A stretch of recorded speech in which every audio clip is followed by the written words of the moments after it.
Oh boy, was that a wild ride.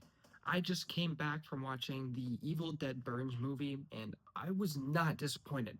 Now, I do have a confession to make. I haven't seen many Evil Dead movies in the past before at all. I think the only one I saw previously was The Army of Darkness, which came out in like the 90s or something like that. I did enjoy that movie a lot. I never felt scared during it because that's when the franchise began embracing the corniness and what it was overall. I went into the theaters expecting that from this movie, and was I wrong? This movie kept you on edge from start to finish. The cinematography behind some of the suspenseful scenes and the dinner scene right before everything kicked off was top notch. Like you had this family who was broken apart by the passing of a loved one, and after the funeral, they all had a dinner at his old house. They were all hostile towards each other in a certain way. They were all like suspicious in a way, and they were like asking questions back and forth, and it would like cut to one person asking a question and like the dad like holding like a corkscrew or whatever, and it would just like cut back and forth between character to character to character, just arguing with each other, just being completely like hostile. And I feel like they did a really good job building suspense from there. The movie, after it kicks off, just is nonstop entertainment. It is just bam, bam, bam with scene after scene after scene. I was never bored when watching this movie, which I'm actually quite surprised. The movie opens with this the grandfather of the family I talked about uncovering the Necronomicon of the Evil Dead universe or something like that. And he's saying, oh, don't read from this thing half heartedly out loud and disjointed because you don't know whose name you're calling or what you're reading, and that could release bad things into this world. Now, people at the start of this movie found the Necronomicon thing, and they did exactly that, which released the entity which kicks off this story for this movie. From the very first scene is just a brutal attack on these two friends on a fishing trip where one of them looks into the water after the other goes on the phone to talk to his girlfriend or something, and just like fish hooks come out of the water attached to him. Oh, it's all over my face, and drags him into the depths. It like I said, you're never bored when watching this movie. It is just so good from start to finish. There are some good gimmick kills. I feel like the gore in this movie was really good without being too over the top for people who are too squeamish. If you are quite squeamish, I wouldn't recommend watching this movie or any Evil Dead movie for that matter, but you probably already know that. The weed whacker played a pretty interesting part in this movie because I had like a saw blade attached to it or something. You had a gimmick kill where like a dishwasher was had its door down on the ground and there were forks and kebab knives poking up.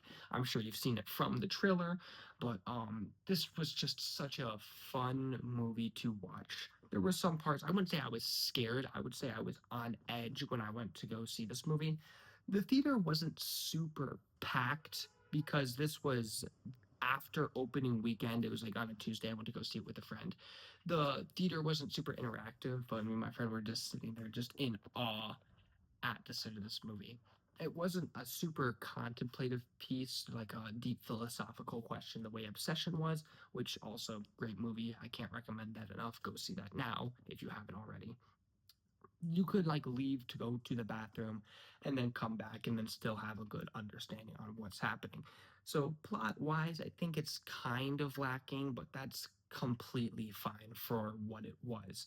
I feel like it made more than made up for it with the suspense sequences and the character interactions and the cinematography of this movie. Now, I feel like one part that was really distracting was the main character. I think her name was like Alice or something like that.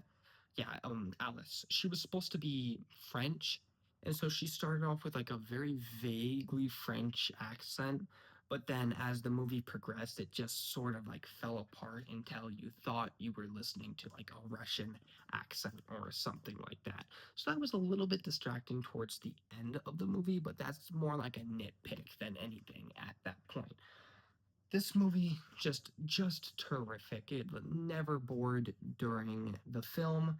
From start to finish, it's just suspense after suspense after suspense, and then you have like giant eruption scenes. There were some humorous spots which broke the tension, except not overly so. I think it was like a good balance that it like sort of lifted a weight off your shoulders, but not too much and dropped it back down to put you back on edge. I would recommend this movie to any horror fan who isn't too squeamish, because obviously there are some parts of this movie where if you don't like movies like Saw or Terrifier or any gore related movies, then this might not be the thing for you. I think at some point a guy takes one of those car seat head covers out with like the two prongs and like shoves it into like someone's head and it's like sticking out of her mouth and through her neck.